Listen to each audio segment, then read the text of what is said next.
No! No! No!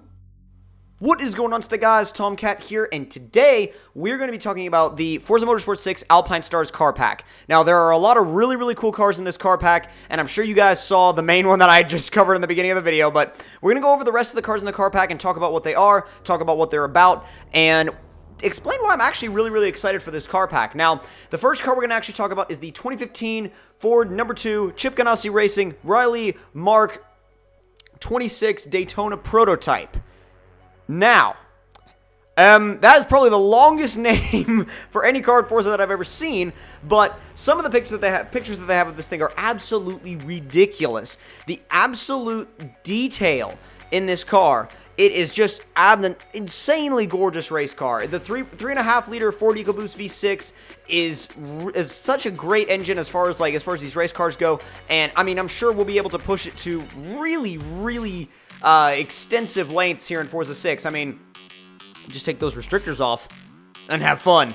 But I mean, the cool things about this car too is the fact that, you know, that since it's turbocharged and since it's an EcoBoost, it's going to come with all sorts of, you know, crazy little turbo sounds and stuff like that.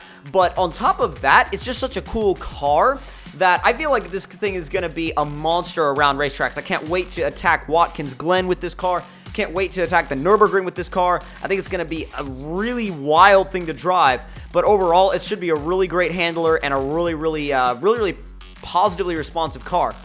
Now, the next car we're going to go over is the 1967 Sunbeam Tiger. Now, this is actually a really interesting car because it was originally developed to use a Ford 260 V8. It actually eventually used a 289 V8, and the thing is, it only weighs 2,500 pounds.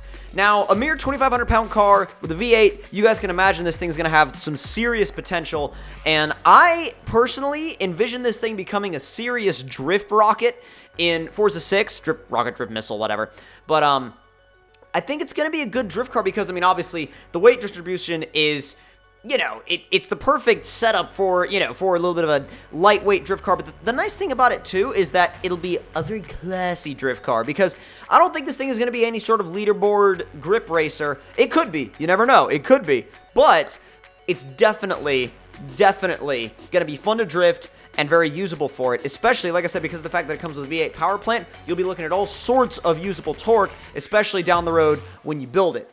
Now, the next car we're going to be looking at is the 1992 Alfa Romeo Milano Quadrifoglio Verde. Now, the Alfa is an interesting car because some people love the styling of these cars, some people hate them, and this particular generation anyway. And just the difference between this and a lot of other cars of the era is the fact that you had to be a very specific person to be into these cars, but if you were, dude, these were beasts if you were into them. Now, considering the fact that they claim perfect 50-50 weight distribution, so it could actually end up being a pretty sweet grip car. Now, it would be an unsuspecting one if it is, but depending on how it ends up handling, it may or may not end up being a really good grip car.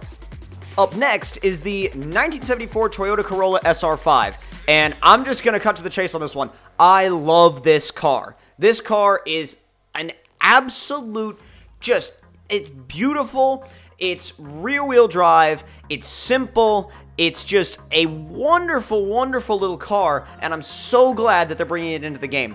This could very well end up being my absolute favorite car in this pack. I highly intend to make videos with this car, and this thing, oh my god, it is just every time I look at this car, it's just got such a charm to it.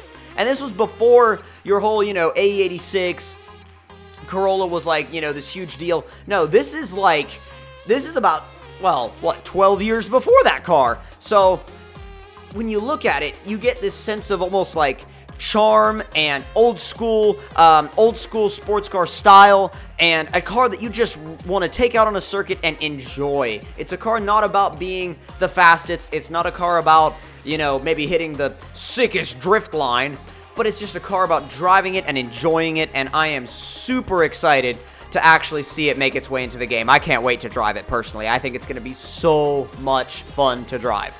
Now, up next is the 1990 Mercury No. 15 Whistler Radar Detectors Cougar XR7. Now, I didn't really know much at all about the Cougar XR7 until a friend of mine started telling me about them, and then I came to find out later that his family kind of sort of collects these cars, and like, you know, this kind of like the stock versions of these cars, and I hadn't seen one until he actually showed one to me, and they were actually like, they're actually quite cool, because you see the standard versions of these cars driving around, and you're like, eh, and then you see an XR7, and you're like, that's kind of different, that's kind of interesting, that's kind of different, and this is actually my first time ever seeing a racing version of these cars, and just like, it looks even better as a race car, obviously, but it's just one of those cars where you know that it was meant to compete with a car that came in a previous DLC pack, which I'll let you guys guess what that car was, or I could give it away.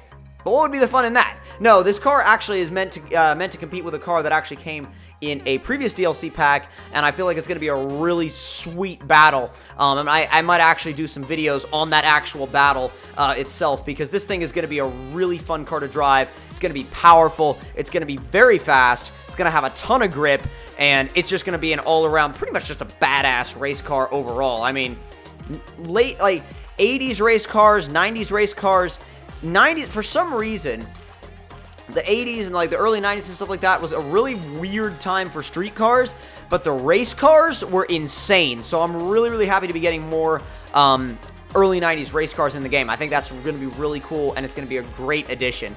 Now, another car that I think is going to be, it's going to appeal to a very specific crowd is the 96 Subaru SVX. Now, the SVX is just kind of a different car. It's a very, it's one of those cars where you're going to like it if you're, how do I put this? Like, if you're into cars that are different, but different in a really cool way. The SVX has very weird windows. It's got a very different kind of styling, almost sort of that spaceship style. But Subaru never really made any other cars like that, and I think it's going to be a nice addition, because you know that certain people are going to make some really bonkers versions of this car.